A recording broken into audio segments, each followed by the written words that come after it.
तो कैसे स्टूडेंट्स, मैं हूं प्रवीण कुमार प्रजापति, आपके सामने लेकर आया फिर से एक नया वीडियो जो है क्लास 10th का। और उसका चैप्टर नंबर 4 हम लोग पढ़ रहे थे, द्विघात समीकरण। प्रश्नावली 4.1 हमारा उसका क्वेश्चन नंबर 1 पूरा हो गया था, जो 2 लेक्चर में हुआ है, टोटल 2 लेक्चर में। अभी आज हमारा ये तीसरा लेक्चर है और तीसरे लेक्चर में हम लोग करने जा रहे हैं प्रश्नावली 4.1 के दूसरे का पहला सवाल, ठीक है।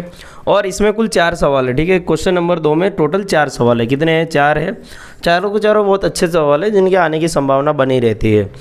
और चारों सवाल में समझने वाली बात यह है कि इसमें सब कुछ ठीक हो जाता है, लेकिन एक जगह हम थोड़ा सा अटक जाते हैं। वो जगह कौन सी है वो भी आज उसको व्यवस्थित तरीके से सिखाया जाएगा। जो चैप्टर 2 में हमने सीखा उसके रिलेटेड ये चैप्टर 2 में हम लोगों ने गुणनखंड करके उसका विभाजन करना सीखा था, उसके हल निकालने सीखे थे। सेम वही चीज़ें हमको यहाँ पर भी करनी है, ठीक है। चलो तो शुरू करते हैं आज का लेक्चर। क्या दिया है पहले क्वेश्चन में एक आयताकार भूखंड का क्षेत्रफल दिया है, 580 मीटर स्क्वायर है। क्षेत्र की लंबाई मीटर में दी है, चौड़ाई के दुगने से 1 अधिक है। हमें भूखंड की लंबाई और चौड़ाई ज्ञात करनी है, ठीक है। तो यहाँ पर क्या दिया है हमको? एक आयताकार भूखंड का क्षेत्रफल दिया। आयताकार भूखंड का क्षेत्रफल मतलब क्या होता है? एक मैंने ये आयताकार भूखंड, भूखंड मतलब एक ज़मीन का खंड हो जाता है, ठीक है। भूखंड मतलब क्या होता है? ज़मीन का एक खंड हो जाता है, ज़मीन का एक टुकड़ा है जो कैसा आयताकार है और उसका एरिया दिया। क्षेत्रफल मतलब ये सब का सब इसके टोटल एरिया यानी क्षेत्रफल की वैल्यू हमको दी है, ठीक है। अब वैल्यू दी है आयत का क्षेत्रफल हमको दिया गया। कितना दिया है? भूखंड, आयताकार भूखंड का क्षेत्रफल हमको दिया गया। क्या दिया है? आयताकार भूखंड का क्षेत्रफल कितना दिया भैया? ये 528 मीटर स्क्वायर, इतना हमें दिया गया, ठीक है। अच्छा, अब यहाँ पे क्षेत्र की लंबाई जो मीटर में है, चौड़ाई के दुगने से 1 अधिक है। देखो ये वाली लाइन बहुत अच्छी है। क्या बोला है? क्षेत्र की लंबाई। तो पहले हम लोगों ने ऐसा मान लिया, माना क्षेत्र की लंबाई, माना, चलो लंबाई नहीं मानेंगे। यहाँ पे क्या दिया? क्षेत्र की लंबाई है, चौड़ाई के दुगने से 1 अधिक है। पहले तो देखो मैंने माना ये चौड़ाई है, ठीक है। ये तो मेरी चौड़ाई हो गई भाई। चौड़ाई जो छोटी है उसको मैंने x मान लिया, ठीक है। माना चौड़ाई बराबर x, माना कि आयत की चौड़ाई, क्या? आयत की चौड़ाई ये क्या हो जाएगी? x, ये मैंने मान ली है, ठीक है। अच्छा, माना कि आयत की चौड़ाई बराबर x, मैंने जो माना वही मैंने लिखा। अब क्या बोला है? क्षेत्र की लंबाई वो कैसी है? चौड़ाई के दुगने से 1 ज़्यादा है। क्या लिखा है? क्षेत्र की लंबाई ये कैसी है? मैंने लिखा है यहाँ पर जैसे कि लंबाई यह चौड़ाई के दुगने से 1 ज़्यादा, चौड़ाई के दुगने से 1 ज़्यादा है, 1 ज़्यादा है, ठीक है, बराबर। अच्छा, लंबाई जैसे चौड़ाई को अपने इधर b लिख देता हूँ, b, और लंबाई को l लिख देता हूँ, ठीक है। अच्छा, तो यहाँ पे क्या लिखा है? चौड़ाई, ठीक है, सॉरी, लंबाई यह चौड़ाई के दुगने से 1 ज़्यादा है। देखो लंबाई जो है ना, लंबाई हमको अभी क्या चाहिए? ये लंबाई l चाहिए। क्या चाहिए? लंबाई l। और ये लंबाई l है कैसी? क्या वो अंधेरा दिख रहा है? ठीक है, क्या दिया है? लंबाई यह चौड़ाई के दुगने से 1 ज़्यादा है। लंबाई हमारी कैसी है? देखो चौड़ाई के दुगने से 1 ज़्यादा। पहला था चौड़ाई का दुगना करो, मतलब ये जो चौड़ाई दी है ना, इधर 2x कर दिया, इससे 1 ज़्यादा है। इससे कैसी? 1 ज़्यादा है। तो मेरे को अभी मेरी चौड़ाई क्या मिली? चौड़ाई बराबर मुझे x मिल गया। अच्छा, लंबाई क्या मिली? ये मिली 2x + 1। कैसे लाया? फिर से देखते। देखो एक आयत की चौड़ाई माना मैंने x है, ठीक है। अच्छा, लंबाई इसमें दिया गया, क्वेश्चन में क्या दिया है? लंबाई चौड़ाई के दुगने से 1 ज़्यादा है, 1 अधिक है, ठीक है। 1 ज़्यादा है मतलब 1 अधिक है। तो लंबाई कैसी है? चौड़ाई का दुगना। पहले तो चौड़ाई का दुगना करना, मैंने चौड़ाई का दुगना कर दिया, उससे 1 ज़्यादा है मतलब उसमें 1 ऐड कर देना। तो मेरे पास वैल्यू कौन कौन सी आई? चौड़ाई आई और लंबाई आ गई, दोनों चीज़ें आ गई है। अच्छा, अब हमको क्या निकालना है? यहाँ पर हमें भूखंड की लंबाई और चौड़ाई ज्ञात करनी है। मुझे यहाँ पे हकीकत में ये वैल्यू निकालनी है। क्या निकालनी है? इधर x की वैल्यू चाहिए मुझे और इधर l की वैल्यू चाहिए, यानी b की वैल्यू में इधर बोल सकते हैं जैसे b बराबर x, ठीक है। और l बराबर क्या हो जाएगा मेरे पास यहाँ पर? 2x + 1। तो मुझे b और x की वैल्यू यहाँ पर चाहिए। कैसे निकालेंगे भाई? अच्छा, ये क्वेश्चन जब हम करने जाएंगे तो हमको एक बेसिक सूत्र पता होना चाहिए जो बचपन में हम लोग सीखते आए थे। वो बेसिक सूत्र क्या था भाई? आयत का क्षेत्रफल। क्या था? आयताकार का क्षेत्रफल बराबर क्या हो जाएगा? आयताकार का क्षेत्रफल। पहले तो हमको उसकी वैल्यू दी है 528। कितनी दी है? 528। अच्छा, इसका सूत्र क्या होता है? इसका सूत्र क्या होता है भाई? आयताकार का क्षेत्रफल किसी को पता है? आता है? लंबाई गुणे चौड़ाई। क्या होता है? लंबाई गुणे चौड़ाई। आयताकार का क्षेत्रफल का सूत्र क्या होता है? लंबाई गुणे चौड़ाई। क्या होता है? लंबाई गुणे चौड़ाई। ठीक है, लंबाई गुणे चौड़ाई इधर दिया है 528। अच्छा, मेरे पास लंबाई क्या है मेरी? देख लो, ये दिए 2x + 1 और चौड़ाई x है, मतलब उन दोनों संख्याओं का यहाँ पर जो भी वैल्यू दी है उसका गुणा कर देंगे। 2x + 1 इंटू यहाँ पे चौड़ाई x से बराबर 528। अब क्या करेंगे? अब इस x को इसमें पूरे में गुणा कर देते हैं। चलो, तो x का ये पूरे में गुणा कर देते तो क्या हो जाएगा? 2x² प्लस x का गुणा 1 के साथ हो जाएगा, तो x बराबर 528। अब क्या करेंगे भाई? 528 को भी इधर ले आते। क्या करेंगे? 528 को भी इधर ले आते, तो क्या बनेगा? 2x² प्लस x इधर आएगा, ये तो क्या बन जाएगा? -528 बराबर 0। अच्छा, ये क्या बना मेरे पास? ये द्विघात समीकरण बन गया है। क्या बना है? द्विघात समीकरण। अच्छा, द्विघात समीकरण का हल निकालना है हमको। क्या निकालना है? हल निकालना है। भाई, इसका हल हम कब निकालेंगे? किस तरीके से निकालेंगे? तो इसके दो तरीके हैं। ठीक है, दो तरीके। एक आता है गुणनखंड की विधि। कौन सी है? गुणनखंड की विधि। दूसरा आता है, दूसरा इसमें विवेचक का समीकरण लगेगा। समीकरण से भी होता है, लेकिन समीकरण यहाँ हालांकि हम लोगों ने अभी सीखा नहीं है, वो इसके बाद आएगा। ठीक है, तो बाद में हम लोग इसको सीख लेंगे। तो अभी हमारे पास विधि कौन सी है? वो गुणनखंड की विधि। गुणनखंड की विधि हम लोगों ने चैप्टर 2 में सीखी थी, तो फिर से हम लोग उसको थोड़ा आज अब जिसने नहीं सीखी थी, जो नया आया है, तो वो यहाँ पर थोड़ा ध्यान देगा तो उसको और अच्छे से थोड़ा क्लियर हो जाएगा। अच्छा, कैसे करेंगे गुणनखंड की विधि से? तो ऊपर के देखो, मैं क्वेश्चन हटा दे रहा हूँ। ठीक है, क्वेश्चन लिख लिया होगा तो उसको हटा देता हूँ।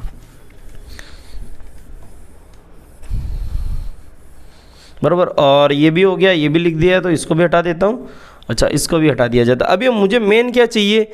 ये b की वैल्यू चाहिए और ये l की वैल्यू, यानी चौड़ाई और क्या चाहिए? लंबाई चाहिए। बस इतना मुझे चाहिए। ठीक है, तो बाकी चीज़ें मैं हटा देता हूँ। यानी अब मुझे क्या करना है? अब इस समीकरण का मुझे हल प्राप्त करना है। ठीक है, तो इसका हल निकालने के लिए क्या करेंगे? पहले यहाँ पे क्या दिया है? 2x², फिर क्या दिया है? प्लस x, फिर क्या दिया है यहाँ पर? -528 बराबर 0। अच्छा, अब इसको सॉल्व कैसे करेंगे भाई? तो गुणनखंड की विधि से जब सॉल्व किया जाता है तो पहले इस वाले पद को और इस वाले पद का गुणा किया जाता है। क्या किया जाता है? गुणा किया जाता है। ठीक है, इसका और इसका दोनों का चलो गुणा करते तो क्या आएगा? बोलो। स्टेप 1 में हम लोग क्या करते थे? इन दोनों का गुणा करते थे। तो स्टेप 1 में 528 और 2x² का गुणा करते। ठीक है, तो 528 गुणे 2x²। देखो, मैं यहाँ पे क्या करता हूँ? x वाली वैल्यूओं को भी साथ में लेके चलता हूँ, यानी जो यहाँ पर वेरिएबल है, चर पद है, उनको भी साथ में लेता हूँ। कुछ लोग क्या करते हैं इसको कि भाई दोनों को साथ में लेते, खाली नंबर का गुणा भाग करते हैं। ठीक है, तो हम लोग क्या कर रहे हैं? दोनों को साथ में ले रहे हैं। बराबर। अच्छा, अब जब इन दोनों का गुणा होगा तो क्या बनेगा? 528 गुणे 2 करो तो कितना हो जाए? 1056 हो जाएगा, सॉरी 56 हो जाएगा। 1056 x² माइनस में आ जाएगा। ठीक है, यानी पहले हमको क्या करना? हमेशा से इसका और इस पद का गुणा करना है। तो ये वैल्यू आई, तो ये बहुत अच्छी बात है कि वैल्यू आ गई है। अब हमको क्या करना है? देखो, यहाँ पे माइनस में आंसर आया ना, यहाँ पे किस में आंसर आया? माइनस में, क्योंकि एक संख्या माइनस में थी और एक प्लस में थी। ठीक है, अच्छा, अब ये 1056 को हकीकत में क्या करना है? 1056 है -1056 से इसका गुणनखंड करना है पहले हमको। ठीक है, और उसको ऐसी दो संख्याओं में कन्वर्ट करना है जिनको घटाने पर x मिल जाए। ठीक है, ऐसी दो संख्याओं में कन्वर्ट करना है जिसको घटाने पर x मिल जाए। ठीक है, और गुणा करने पर फिर से यही की यही संख्या मिल जाए। तो ऐसा करने के लिए हमको इसका पहले क्या करना है? गुणनखंड करना है। क्या करना है? गुणनखंड करना है। चलो, तो इसका गुणनखंड कर देते हैं। यहाँ पर 1056 इसका गुणनखंड करते हैं। चलो, इसमें भाग देंगे, पहले 2 से भाग देंगे तो कितना आएगा? 528। चलो, इसको भी 2 से भाग दे दो तो कितना आएगा? इधर 2 6 और 4, यही आ जाएगा। सही कर रहा हूँ मैं, सही कर रहा हूँ ना? ठीक है, चलो अब इसको भी 2 से भाग दे दो, 1 3 और इधर आ जाएगा 2। चलो भाई इसको भी 2 से भाग दे दो, कितना आ जाएगा इधर 6 और इधर 1 आ जाएगा, यानी ये भी 6 आ जाएगा। चलो इसको भी 2 से भाग दे दो तो ये कितना आ जाएगा 3 3। ठीक है, 33 आ गया ना बराबर। अब ये किससे भाग जाएगा? अब ये किसी से नहीं जाएगा, अब ये डायरेक्ट 11 से जाएगा। लेकिन अब देख लेते पहले ये 3 ये सब संख्या अलग कर लेते, इसको 1 और 33 कर देते, इसको अलग करते फिलहाल बराबर। तो पहले इन सब का गुणा करते, तो देखो क्या संख्या आती है, 2 दूनी 4, दूनी 8, दूनी 16, दूनी 32, कितना आया 32 आया। और ये कितना है 33 है। 2 संख्या मिल गई हमको कितने इजीली। ठीक है, जब कभी भी ऐसी संख्या को जब गुणनखंड आए, ये क्वेश्चन जब हम सॉल्व करते हैं तो लास्ट में जब ऐसी कुछ संख्या आए ना कि भाई मतलब पहले हम लोग जहाँ पे अटक रहे, ठीक है, अब इसका और भी आगे गुणनखंड हो सकता है, इसका आगे ऐसा हो जाएगा 11 से भाग चला जाएगा, ठीक है, 3 से भी भाग जाएगा। लेकिन इतने के बाद हमको एक बार चेक कर लेना है कि इन सबका गुणा कितना हो रहा है। ठीक है, तो जब मैंने इनका चेक किया तो ये तो 32 आ गया, तो मैंने 1 का इसमें भाग दे दिया तो 33, चलो 2 संख्या मिल गई। ठीक है, अब इन दोनों का गुणा करूंगा तो ये संख्या मुझे वापस मिल जाएगी। अब 33 में से मैं 32 घटाऊंगा तो भी मुझे ये x मिल जाएगा। मुझे वही 2 संख्याएं प्राप्त करनी थी यहाँ से जो मुझे मिल गई है। अच्छा, तो मैं इसको रखूँगा कैसे, किस तरीके से रखूँगा? तो पहला पद तो वैसा का वैसे 2x², ठीक है, प्लस रखा है तो प्लस रखना है, माइनस रखा है तो यहाँ पर -528 बराबर में 0। इसमें से अब घटाना है, देखो प्लस में x आंसर आया, घटाया तो किस में से किसको घटाया होगा 33x, ठीक है, -32x। देखो ये वाला पद को अब आप सॉल्व करोगे तो वापस ये वाला आ रहा है कि नहीं आ रहा है? देखो 33 में से 32 घटाऊं तो ये आ जाएगा। इन दोनों का अगर आप गुणा करोगे इन दोनों संख्याओं का तो फिर से ये का ये आ जाएगा। ठीक है, एक प्लस में वैल्यू और एक माइनस में, इस तरीके से हमको तोड़ना रहता है इनको। ठीक है, तो मेन यही चीज़, इतना अगर आपको आ गया तो बस फिर आपके बल्ले बल्ले। ठीक है, चलो तो ये वाला अब जितने आगे के 4 सवाल है उन चारों में हम इस तरीके से इनका गुणनखंड करना सीखेंगे। ठीक है, चलो आगे बढ़ते हैं अब। चलो फिर क्या करनी है, हमको इनकी जोड़ियाँ बनानी। क्या बनानी है? जोड़ियाँ। अब क्या होता है भाई, जैसे बोलते हैं कि क्या बोलते हैं, ऊपर वाला जोड़ी बना के बेचता है ना, यानी जो निर्माण करने वाला वही जोड़ियाँ बनाता है। इसका निर्माण किसने किया है? हम विधाता है इसके। ठीक है, तो हम ही जोड़ी बनाएंगे। चलो जोड़ी बना दी, तो इनमें से कॉमन क्या है? कॉमन मतलब एक जैसा। जैसे कॉमन बोला जाए ना बच्चों, अभी तक पता नहीं चलता है कॉमन चीज़ है क्या। कॉमन यानी सर्वमान्य, सामान्य। ठीक है, जैसे कि मेरे में और ये भाई में सामान्य क्या है, तो बोलोगे कि भाई बाल दोनों के, हाथ दोनों के, पैर दोनों के, तो ये हमारे में सामान्य बात है। लेकिन जो सामान्य नहीं वो क्या है? बुद्धि। मैं बोलूँ मेरे में और ये इसमें क्या सामान्य है, तो जो अभी उदाहरण दिया फिर से वो वैलिड हो जाएगा। क्या सामान्य नहीं है? हाइट में थोड़ा बटका हो, थोड़ा लंबा है, तो ये सामान्य नहीं है। जो सामान्य यानी कॉमन क्या है? कॉमन यानी दोनों में एक जैसा है। अब इन दोनों जोड़ियों के अंदर कॉमन क्या है? देखो भाई, यानी दो जो जोड़े बनाए हम लोगों ने, उनके कौन कौन से गुण मिल रहे? 36 के 36 गुण मिलते कि नहीं मिलते देख लेते हैं। ठीक है, हालांकि मिलने नहीं चाहिए, प्रॉब्लम हो जाती है। ठीक है, तो यहाँ से भी x है और यहाँ से भी x है, उसको बाहर निकालो तो अंदर क्या बचा रह जाता है? ठीक है, इसका x बाहर आ जाएगा, इसका भी एक x आ जाएगा। अगर ये भी आपको हार्ड पड़ता है तो इसको थोड़ा और खोल दो। कैसे खोलेंगे इसको पता है? 2 × x और × x, 2 बार x हो गया, 2 बार है ना, प्लस 33x हो जाएगा, माइनस ये क्या हो जाएगा 32x - 528 बराबर 0। ठीक है, अच्छा अभी हमने इन दोनों की जोड़ी बनाई थी, अभी इसकी भी जोड़ी बना के इसमें से भी कॉमन निकाल दे। लेकिन एक बार जब ये पहला सॉल्व हो जाता है ना तो दूसरा करना बहुत इजी हो जाता है। तो पहले में से हम लोग कॉमन क्या निकालेंगे? देखो इसके पास भी x है, इसके पास भी x है। चलो इस x को और इस x को बाहर निकाल देते। ठीक है, तो अंदर क्या बचेगा? इधर 2 बचेगा और इधर x बच गया, इधर प्लस बचा और इधर क्या बचा 33। फिर अब इसमें से क्या कॉमन लाना, वो टेंशन खत्म हो जाती है अगर आपका इतना उत्तर आ जाता है। ठीक है, मतलब ये का ये इधर ही लिखना पड़ता है। क्या लिखना है? 2x + 33। तुम बोलोगे यार यहाँ पे तो माइनस था, यहाँ प्लस कैसे आ गया? वो टेंशन नहीं लेना। ठीक है, और ये निशानी कभी भी नहीं बदलनी है। ठीक है, यानी ये 2 जोड़े और ये 2 जोड़े के बीच की निशानी हमको कभी भी नहीं बदलनी है। अच्छा, इसमें से कॉमन क्या बाहर आया होगा? अब ये सोचो, इधर से 2x बचा है, देखो x भी यहीं पे पड़ा है, 32 से यहाँ पे 2 हुआ है, तो बाहर क्या आया होगा? बाहर क्या आया होगा। जब पता नहीं चले ना कि क्या बाहर आया होगा, तो ये जो वैल्यू दी है ना हम लोगों ने, ये का ये सेम उठा के लेगा, इसका इसमें भाग दे दोगे तो पता चल जाएगा। ठीक है, तो जैसे कि 32 में 32x के अंदर हम लोगों ने भाग देंगे 2x का, तो x का x से कट गया, 2 का इसमें देंगे तो 16, तो बाहर आ गया होगा -16। ठीक है ठीक है, समझ में आया क्या बाहर आया होगा, कॉमन क्या आया होगा। अगर ये 16 का फिर से इसके साथ गुणा करोगे तो ऊपर वाली वैल्यू फिर से आ जाएगी, बराबर। हमने इनको बाहर निकालना सीखा। अब बच क्या जाता है, बराबर में इधर क्या रह जाएगा 0। भाई ये रफ वर्क है, ठीक है, ये आपको रफ में करना रहता है, बराबर। अच्छा, तो अब देखो कि ये x, ये माइनस, ये 16, ब्रैकेट बंद, फिर बचा क्या ये भी 2x + 33 बराबर में 0। समझ में आया। अब इसके बराबर में भी 0 है, यानी x - 16 के बराबर में भी 0 है, और क्या 2x + 33 के बराबर में भी 0 है। -16 को उधर ले जाओ तो क्या बचेगा, x बराबर 16 बच जाएगा। अच्छा, अब ये 33 को उधर ले जाओ तो -33 आ जाएगा, और इधर क्या बचेगा 2x, तो x बराबर क्या आ जाएगा -33/2। अच्छा, यहाँ पे जब लंबाई की बात कर रहे हैं मीटर में, तो लंबाई को यहाँ पे माइनस में नहीं लेना अपने को। ठीक है, माइनस में लंबाई होती है, लंबाई छोटी से छोटी हो सकती है, लेकिन माइनस में हो सकती है क्या, नहीं होती माइनस में लंबाई। ठीक है, जनरली जो मापते क्या ऐसा होता है कि चलो यहाँ से यहाँ एक बार छोटी हो जाएगी, मतलब 1 मीटर, 0.1 मीटर, 0.001 मीटर, 0.001 मीटर, ऐसे ही हो सकती है, लेकिन माइनस में लंबाई इस केस में नहीं बनती है। तो ये वाली जो वैल्यू है इसको अपने मान लेंगे कि भाई ये नहीं हो सकता, ये पॉसिबल ही नहीं है। ठीक है, चलो तो अब इसको मिटा दिया जाए, इसका कोई काम ही नहीं है।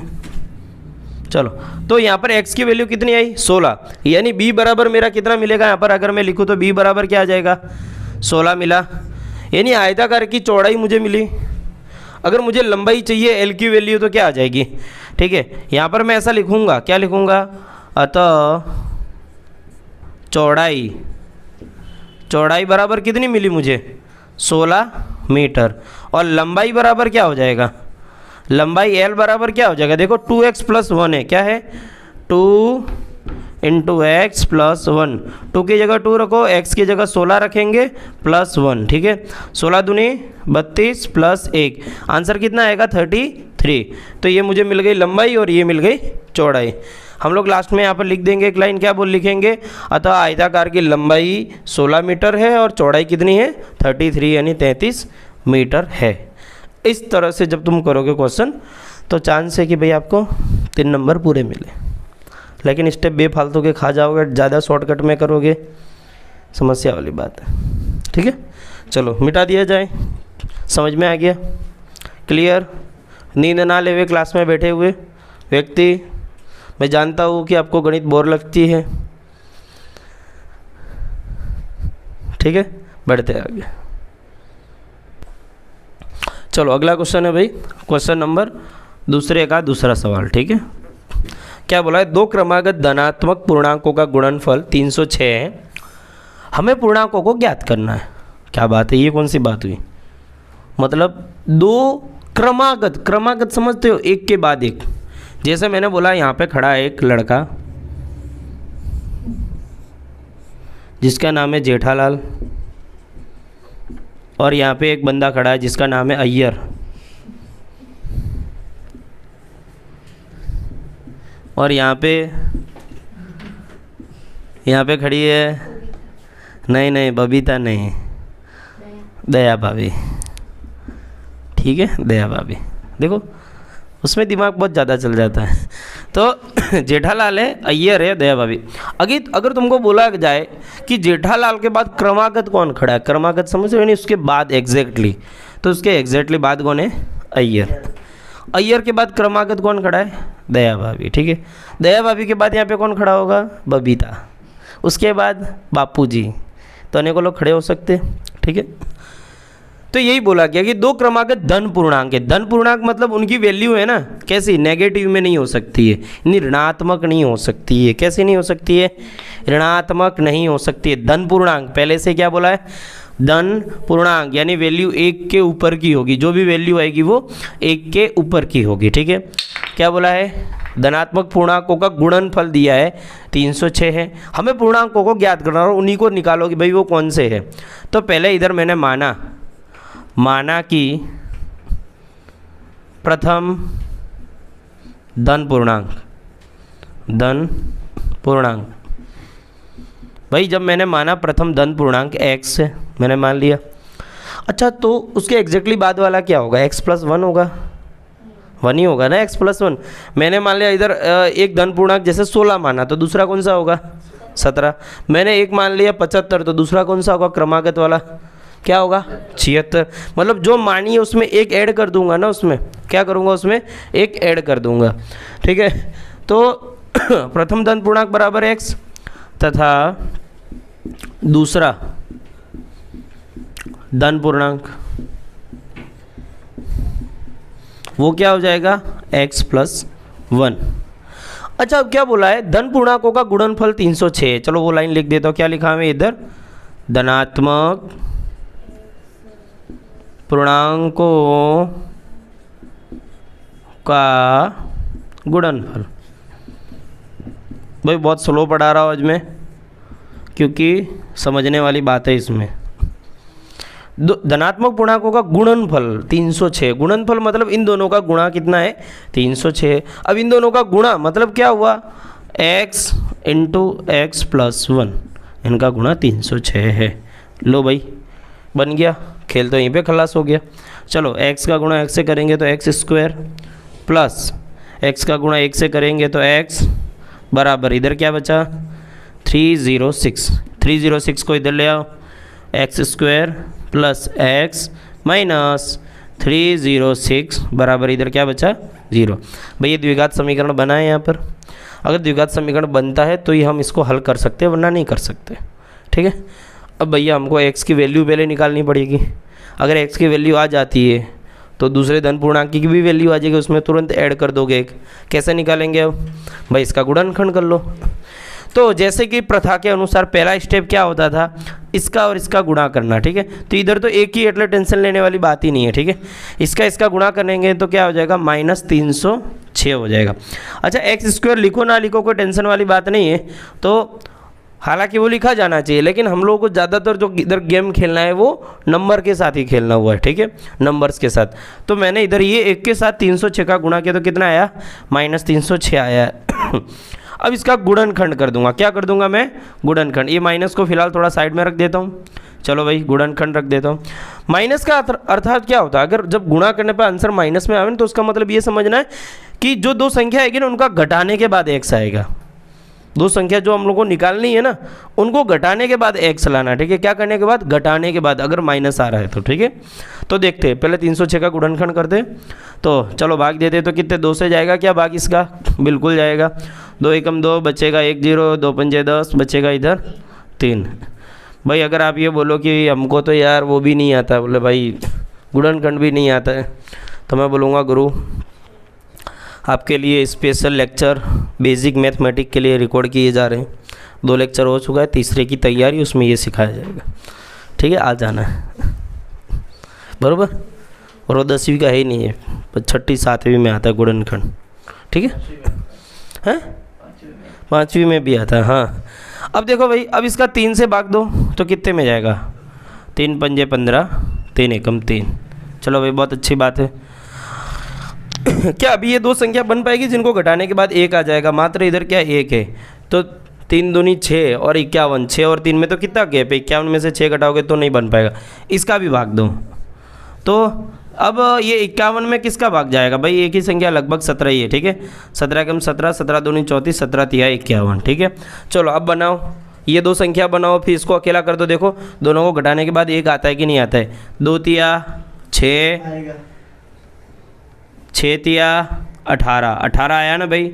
चलो 18 में से 17 घटाओगे तो 1 बन जाएगा ना। अच्छा इन्हीं दोनों का गुणा करके देखो तो फिर से 306 आ जाएगा।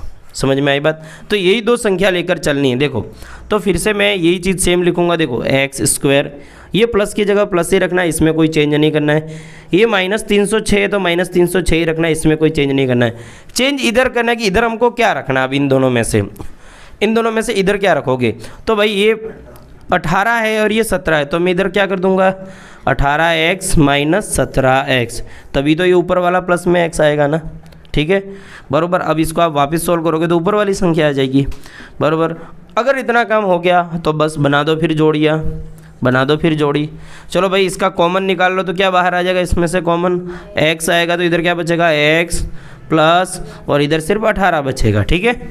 ये निशानी कभी नहीं बदलनी, ठीक है, ये दोनों जोड़ियों के बीच वाली निशानी एग्जैक्टली वैसी की वैसी ही रखनी है, ठीक है। अच्छा तो इधर ब्रैकेट के अंदर क्या रहा होगा, सेम यही का यही उठा के रखना रहता है x प्लस 18। अच्छा भाई x प्लस 18 रखा है तो बाहर क्या आया होगा, देखो 17 आया होगा भाई, ये अकेला x है तो बाहर क्या आया होगा 17 आया होगा बस। बाकी माइनस प्लस वाले लोचे में हमको नहीं फंसना है यहाँ पर बराबर। इतना आया बराबर में इधर क्या रह जाएगा 0 यानी 0, ठीक है। अब क्या होगा यहाँ पर देखो ये x है, ये माइनस की निशानी और फिर 17 ब्रैकेट बनाओ और दूसरा ब्रैकेट, इन दोनों में से किसी एक को यहाँ पे रखो तो ये भी x प्लस 18 ये भी x प्लस 18 है, तो x प्लस 18 बराबर में क्या हो जाएगा 0। चलो अब इसको ऊपर सॉल्व कर लेते हैं।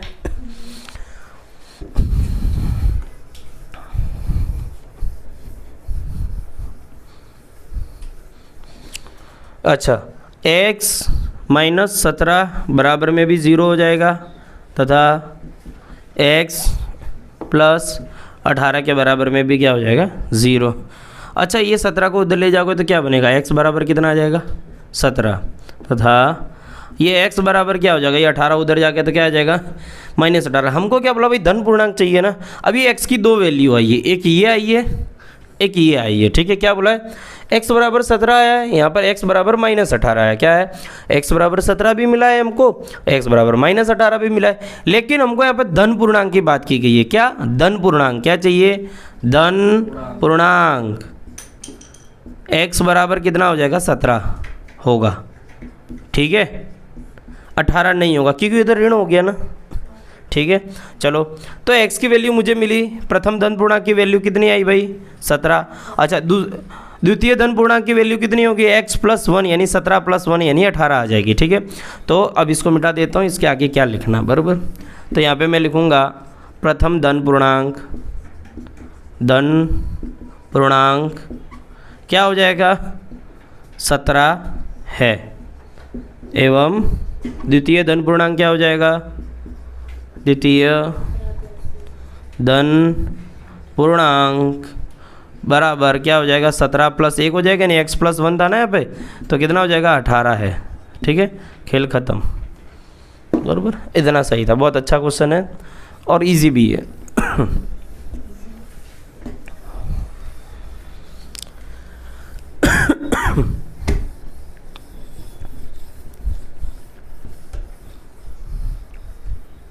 चलो अगले क्वेश्चन की ओर बढ़ते हैं। चलो तीसरा क्वेश्चन बहुत सुंदर और बहुत प्यारा क्वेश्चन है, रोहन और उसकी माँ का क्वेश्चन है। क्या बोला है, रोहन की माँ उससे 26 वर्ष बड़ी है। कितने वर्ष बड़ी है 26 वर्ष। तो मैंने मान लिया कि रोहन की उम्र x, माना रोहन की उम्र मैंने मान ली खाली कितनी है x। अब क्या बोला, तो उसकी माँ की उम्र कितनी होगी, तो रोहन के माँ की उम्र क्या हो जाएगी बोलो, रोहन के माँ की उम्र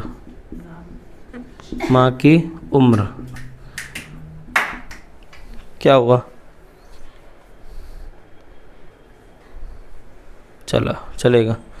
तो रोहन के माँ की उम्र कितनी हो जाएगी बोलो, रोहन के माँ की उम्र अब बोलो है ना उससे 26 वर्ष बड़ी है। मतलब मान लो कि मेरी उम्र 5 वर्ष है और कोई बोल देवे कि मेरी मम्मी की उम्र मेरे से 20 साल ज़्यादा है। कितनी ज़्यादा है, मेरे से 20 साल ज़्यादा है। तो मेरी मम्मी की उम्र मेरे में जोड़ दूंगा ना, 5 + 20 यानी 25 हो जाएगी।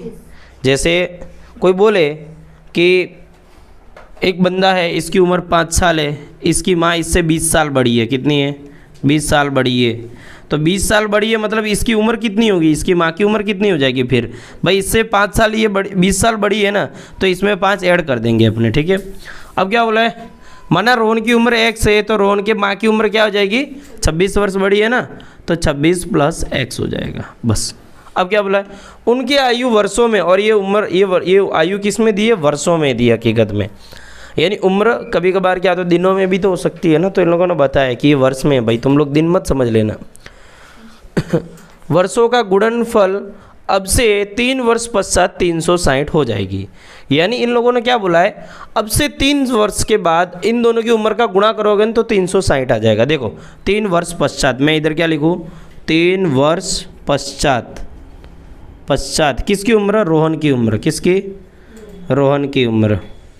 अब भैया 3 वर्ष के बाद रोहन की उम्र क्या हो जाएगी, x प्लस 3 हो जाएगी, सीधी बात है, यही होने वाली है ना। 3 साल के बाद तो बढ़ जाएगी ना, रोहन की उम्र मैंने 5 मान ली, तो 3 साल बाद 5 में 3 जोड़ देंगे, खाली माना मैंने 5, तो इसकी माँ की भी तो बड़ी होगी ना, माँ थोड़ी उतनी की उतनी रहेगी, 5 साल बाद माँ की भी तो 3 साल के बाद बढ़ेगी ना। अभी यही चीज़ मैं यहाँ पे लिखूँ, 3 वर्ष बाद, यानी पश्चात लिखो, बाद एक ही, ठीक है।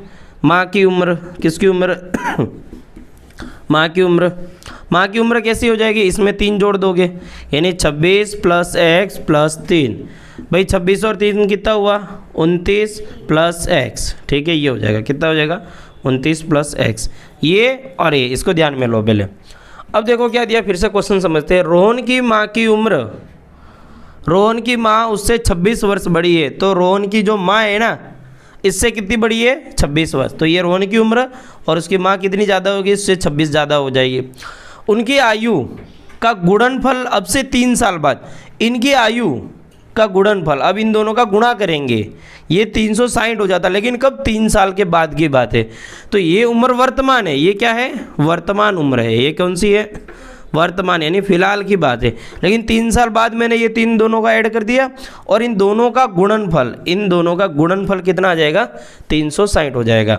यानी अगर हम आगे लिखे तो क्या हो जाएगा, 3 वर्ष बाद, 3 वर्ष बाद क्या हुआ, अब से 3 वर्ष पश्चात उनकी आयु का गुणनफल, उनकी मतलब किसकी, रोहन की और उसकी माँ की उम्र का, उनकी आयु का गुणनफल। भैया गुणनफल कितना दिया है, बराबर देखो 360। अच्छा 360 दिया मतलब इन दोनों का गुणा दिया, तो इन दोनों का गुणा यानी कैसे करेंगे, x plus 3 into 29 plus x बराबर इधर कितना हो जाएगा, 360 हो जाएगा। अभी x का गुणा इस पूरे में करो, फिर 3 का पूरे में करो। चलो भाई पहले बाप की ज़मीन दे दो, फिर माता की ज़मीन, दोनों को दे दो, ठीक है।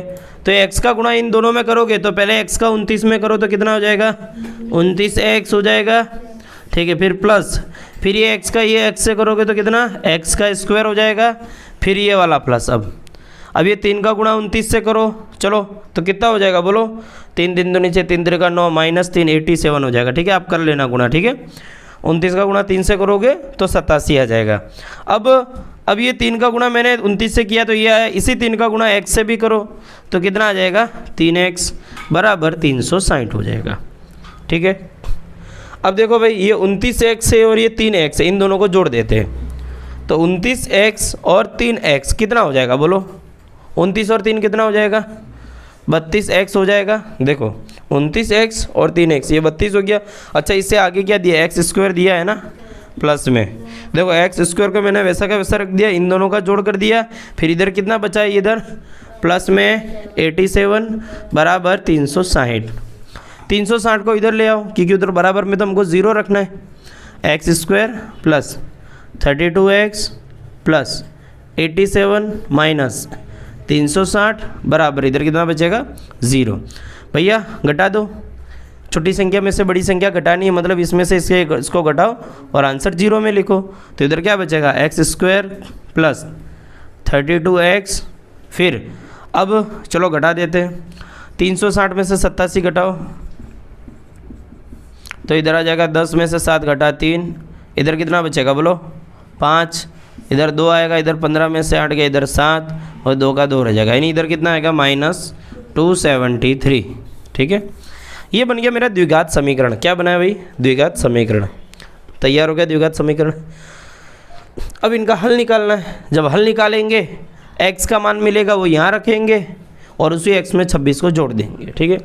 चलो भाई तो हम पहले क्या करेंगे, 273 का गुणनखंड करेंगे। पहले 273 इधर की संख्या में गुणा किया जाता है सबसे पहले, ठीक है। यहाँ पे कोई संख्या नहीं है तो टेंशन वाली बात नहीं, अगर संख्या आती है तो उन दोनों का गुणा भी करना पड़ता है। तो 273 और 1 का गुणा करेंगे तो कितना आ जाएगा, 273 ही आने वाला है। अब इसका गुणनखंड करते हैं, ठीक है। क्या करेंगे, गुणनखंड। भाई हम जब गुणनखंड करेंगे तो हमको दो संख्या ऐसी लानी है जिसका घटाव करने पर 32 आ जाए।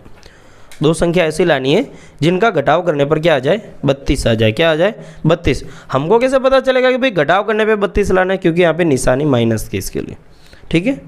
बस चलो अब इनका चलो गुणनखंड करते हैं। तो किससे जाएगा, 2 से भाग जाएगा, इसमें नहीं जाएगा, ठीक है। 3 से जाएगा, हाँ बिल्कुल जाएगा। चलो भाई कर लेते हैं, 3 से जाएगा। 3 नम 27 बचेगा यहाँ पर कुछ नहीं, तो 3 एकम 3। अभी भी इसमें भाग जाएगा। देखो दो संख्या बनी, एक 91 बनी और एक 3 बनी। चलो 91 में से 3 घटाओ, ये आ रहा है, नहीं आएगा। हम आगे और करते हैं, ठीक है। चलो तो किससे भाग जाएगा इसमें, 13 पंजे 65, 13 6 78, 13 7 91। हाँ 13 7 91 आ रहा है। चलो तो 13 इधर कर देते, इधर 7 कर देते, बराबर। इधर बचेगा 1। अब देखो ये दो संख्या और इसका घटाव करते 32 आता है कि नहीं आता, देख लेते। तो 7 तिया 21 और 21 में 13 को घटाओ, आ रहा है आंसर। 21 में 13 को घटाओ तो क्या आ रहा है, 32 आ रहा है, नहीं आ रहा है। ये तो थोड़ा जोड़ने पे आ रहा है, कोई बात नहीं, इसको और कर देते हैं। और करेंगे तो हाँ, चलो ये भी तो हो सकता है ना, इधर 1 कर दिया, इधर 13 कर दिया। चलो ये 3 संख्या मेरे को मिली, यानी पूरी तरीके से मैंने गुणनखंड कर दिया। तो मुझे मिला कितना, 3 × 7 × 13, ये मिला। अच्छा 13 तिया कितना होता है, 13 तिया 39 होता है ना। 13 13 दूनी 26, 13 तिया 39। इसको हम ऐसा लिख सकते हैं ना, 39 × 7। अच्छा 39 में से 7 घटाओ तो 32 आता है कि नहीं आता है, आ जाएगा। देखो अब आ जाएगा, यानी मतलब अब इन दो संख्याओं को लेना है, ठीक है। मतलब अब इन दोनों का गुणा करोगे तो भी यही मिलेगा, और 39 में से 7 घटाओगे तो ये 32 मिल जाएगा ना। तो दो संख्या मेरे को ये मिली, एक कौन सा मिला 39, दूसरा कौन सा मिला 7 मिला। पहले मैंने इन दोनों को रख के चेक किया तो नहीं हो रहा था, लेकिन मैंने इन दोनों को गुणा करके फिर चेक किया। तो 13 तिया कितना हुआ 39, और गुणे में 7 पड़ा हुआ है, यानी अब ये दो संख्या मुझे मिल गई। इन दोनों का मैं गुणा करूंगा तो फिर से 273 आ जाएगा। अगर 39 में से 7 घटाऊंगा तो भी 32 आ जाएगा, ठीक है। हमको घटाव करना है यहाँ पर, पता कैसे चला, इस निशानी से, ठीक है। ये निशानी से पता चल जाएगा कि हमको घटाव करना है। अगर यहाँ पे प्लस होता है ना, तो हमको ये ध्यान में रखना है कि जोड़ करने पर ये 32 आवे, ऐसा, ठीक है। चलो भाई दो संख्या मुझे मिल गई, बड़ी मुश्किल से मिली है। ये मिल जाए फिर तो ऐसा लगता है बस जन्नत से भगवान मिल गए। x², फिर क्या आ जाएगा, प्लस में जगह प्लस, यहाँ पर माइनस की जगह माइनस, 273 बराबर 0 लिखना है। लेकिन यहाँ पे क्या रखोगे, 39x माइनस कितना हो जाएगा 7x, ठीक है। देख लो भाई 39 में से 7 घटाओगे तो यही मिल जाएगा। इन दोनों का गुणा करो तो भी ये मिल जाएगा, ठीक है। इनके नीचे 2 लीटी, इनके नीचे, दोनों के नीचे 1 लीटी आ गई, दोनों के नीचे जोड़ी बना ली हमने। चलो भाई रब ने बना दी जोड़ी। x कॉमन आ जाएगा, बचेगा अंदर के, इधर x प्लस, इधर क्या बचेगा 39, बराबर। माइनस की जगह माइनस रखना, इधर वही का वही रखना, x प्लस 39। अगर भाई इधर x प्लस 39 है तो बाहर क्या आया होगा, देखो ये x के आगे 7 था ना, 7 आया होगा, x अकेला रह गया ना, 7 आ गया, बराबर 0, ठीक है। अब मेरे पास क्या है, x minus 7 into x plus 39 बराबर में क्या मिल गया मुझे 0। अच्छा x माइनस 7 के बराबर में भी 0 है, और x प्लस 39 के बराबर में भी 0 है। x को उधर ले जाओगे तो इधर कितना आ जाएगा 7, और इधर सॉरी x नहीं है माइनस 7 को, तो इधर क्या हो जाएगा प्लस 39 को उधर ले जाएंगे तो क्या आ जाएगा माइनस 39। अब एक बात बताओ, ये मुझे x मिला है, मतलब माना रोहन की उम्र बराबर x बराबर 7 मिला और x बराबर 39 भी मिला। क्या किसी की उम्र नेगेटिव में हो सकती है क्या, तुम ही सोचो। किसी ने बोला कि मैं माइनस 10 साल का हूँ, नहीं होता ना, ऐसा पॉसिबल ही नहीं ना। तो ये नहीं हो सकती। हम यहाँ पे लिखेंगे उम्र ऋणात्मक नहीं होती है। क्या लिखेंगे, ऋणात्मक नहीं होती है, इसलिए x बराबर 7 मिलेगा हमको। तो यहाँ पर इसके नीचे अब तुमको ऐसी एक लाइन लिखने, चलो मैं लिख ही देता हूँ, वैसे तो आलसी हो तुम लोग। आलस कहाँ जाता है, 10वीं वाले बच्चों में भी आलस रहता ही है। क्या लिखेंगे? अतः रोहन की वर्तमान उम्र, हम लोग वर्तमान दिख रहे, रोहन की वर्तमान उम्र कितनी होगी भाई बोलो? 7 वर्ष है। कितना वर्ष है? 7 वर्ष। और उसकी माँ की वर्तमान उम्र ये कितनी हो जाएगी बोलो? ये 26 + 7 कर दोगे, 26 + 7 जोड़ो, कितना आ गया? 34 आएगा। चलो कोई बात, अब तूने बोला है तो सही बोला होगा। अरे 34 कहाँ आएगा बुड़बक? 33 वर्ष आएगा। तो भी कहाँ मेरे को अभी फंसा देता। ठीक है, 33 वर्ष बराबर। तो इस तरीके से क्वेश्चन हमारा ख़त्म हो जाता है। एक और क्वेश्चन रह जाता है, तो समय सीमा को ध्यान में रखते हुए इस क्वेश्चन को अगले लेक्चर में पूरा करवा दिया जाएगा। ठीक है, मिलते हैं अगले लेक्चर में। जय हिंद, जय भारत। और अगली प्रश्नावली भी सॉल्व करेंगे। पढ़ते रहे। All the best.